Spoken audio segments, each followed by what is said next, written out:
there was a lot of talk in the popular press prior to, in fact, this chatter still continues around our predecessors like MySpace and Friendster, that these online interactions were somehow virtual, that it was dating, that it was like, people hooking up, and that was kind of the story of the first generation of the web.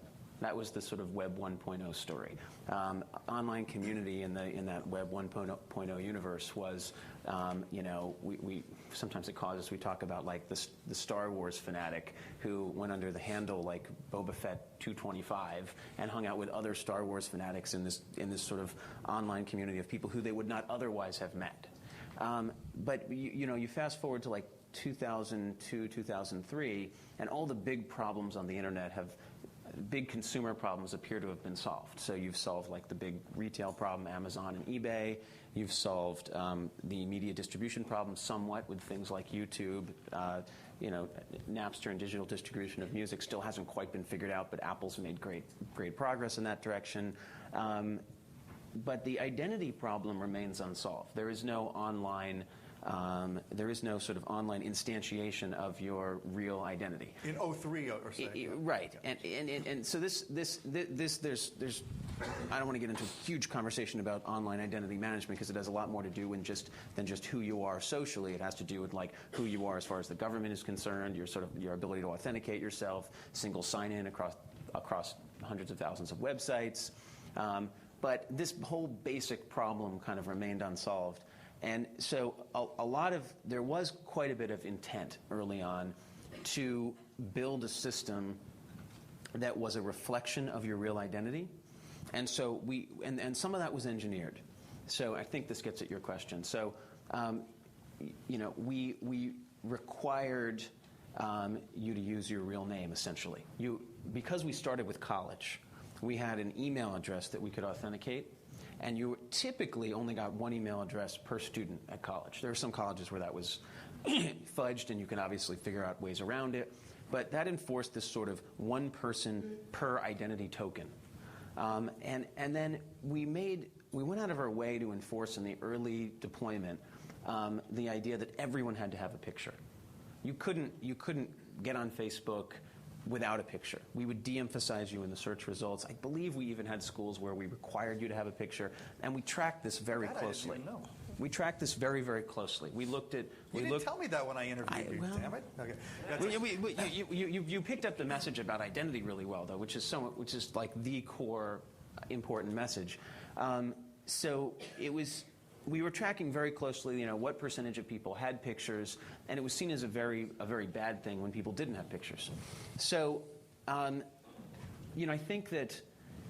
think this was definitely the intention. We as you said, the tools are not currently there, and this is my biggest criticism of the Facebook product today. And when I spend time working with the Facebook product team, this is the thing I'm always pushing: is that the tools for segmenting or compartmentalizing your life and broadcasting information to one group versus another and subscribing information from one group versus another are not advanced enough yet.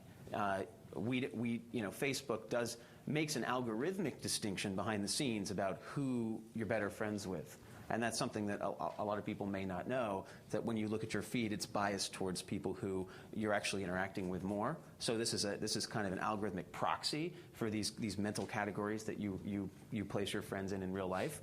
We need to get much better at building tools so that you can explicitly organize your friends into these different categories. You can publish information and subscribe to information from those groups. Lists is the first attempt at that, but it's not seamlessly integrated into the interface. So there's what we would call in product design a discovery problem. Interestingly, lists were better integrated for a few months, and then they de-emphasized them in the most recent interface design. So it's much harder to do than it was. Because they've gone back towards the algorithmic. And so, and this happens because it's a mass product, and we're trying to serve the needs of the mass population. And it turns out it's much easier to use an algorithm that looks at the way people interact to make a judgment about what information you should see than it is to turn those tools over to everyone and get this very lopsided experience where some people have a good, have a good, clean information filter, and some people are just getting noise because they're. That seems like a very key point. I don't think all of us understand the difference between the algorithm and a list. Well, just briefly describe what you mean by algorithm in case people don't know what that Well, when you log into Facebook, there's something called the news feed, which is your homepage experience. That was one of the big innovations that distinguished us from all prior networks. And the news feed is determined algorithmically. So you may have 500 friends, but you probably don't care about all 500 of those people. You care about a subset of them. And Facebook is looking at your interactions with people. Who's writing on your wall? Whose wall are you writing on? What information do you click on versus not click on? In order to make a determination about how that feed should be presented. Now, you can always go and look at the sort of real-time list of all of the information that's flowing into your feed.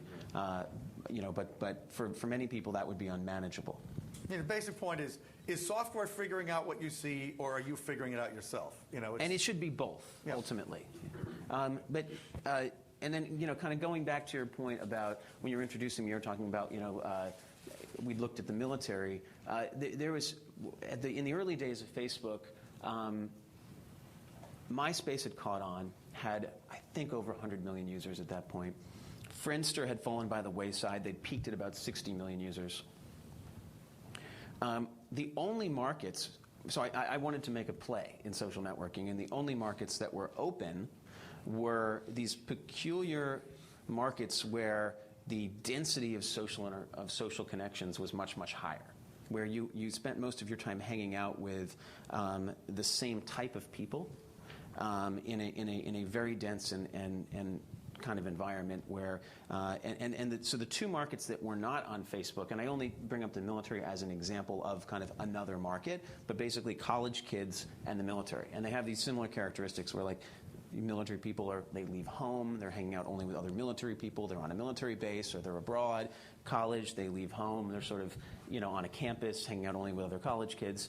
And these were like the two groups of people that we identified that were not using Facebook. And obviously, military would be a terrible place to start. Not using social networks at the time. Right. Sorry. That's what I mean. Not using Friendster or MySpace. Right. So and you could ask yourself, why is? You could have a long sociological debate about why this is the case, and I could give you my theories. But the reality was, it was just these two groups that weren't doing it. And college was the one that made a ton of sense, and military was the one that made absolutely no sense. So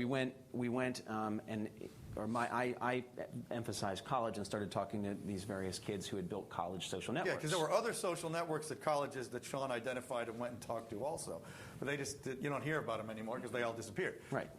And college is this unique time in your life where some studies indicate you have more friends, that you are more social than at any other time in your life. So it sort of, in some ways, was perfect. And you kind of ask yourself the question, well, why is it that college kids were not using social networks when they're so densely interconnected and so social? Well, it just turned out they weren't using MySpace, they weren't using Friendster, and there are probably socioeconomic reasons why that was the case. But college ended up being the perfect place to start, and then had this added bonus of helping us establish real identity. And that was at least kind of directionally the one thing that I pushed the hardest in the beginning of the company. If there was one philosophical point, it was that this needs to be about mapping, creating a fairly accurate map of your real world interactions. It's not a perfect map, obviously. It's very fuzzy and and your real life interactions are much messier, and you have acquaintances and real friends and best friends and people who are transactional in your life, and people who are much more what you'd call a friend, coworkers versus old flames and old high school friends and all sorts. So it's this very messy set of interactions, and we don't do a good job at Facebook mirroring all of that messiness and complexity. But I think that's the fundamental challenge for the product going forward. Yeah. I have a question, because so you were talking about the kind of design decisions that helped reinforce this offline identity, and I just was curious about your thoughts about the friends list, because to me that also seems to serve a very important role in that it constrains what I say about myself. If I know 300 people are going to call me out, right, if I lie, and that's why online dating profiles, right, would be very different. Totally. Yeah. Okay. This is very, very important. Yeah. So I mean, online dating profiles, and even MySpace to some extent. MySpace was or is a social network, but people tended to You should have seen the thing I said in a recent talk about MySpace. It was all over Twitter, and it was somewhat embarrassing. So yeah, MySpace, kids tended to kind of put their best foot forward. That would be the way of diplomatically or euphemistically putting it. They often had this kind of online alter ego, and it was kind of, the distinction that I've kind of made between the Facebook user and the MySpace user is that users of MySpace tended to work to live. So work and their profession and their occupation was kind of secondary to. It was just, what they had to do to make ends meet in order to be like a photographer or like have a cool hairdo or like, dress and look a certain way and identify with a certain cultural group. And I'm broadly overgeneralizing here. But Facebook users tended to work to live, like they were professional. Live to work. Worked. I thought you just said I'm sorry. Live. No, you're right. You're right. Live. They tended to live to work. So they tended to be professional. They tended to identify much more with their job and their career and their education and so forth. So MySpace tended to be a little bit more of this virtual kind of early internet, and so it didn't matter as much what you broadcasted. Whereas you're right, on Facebook there's this social scrutiny. It's your real friends who you're going to bump into face to face, like you're going to see them in class, you're going to see them at work, and so there's a sense of accountability.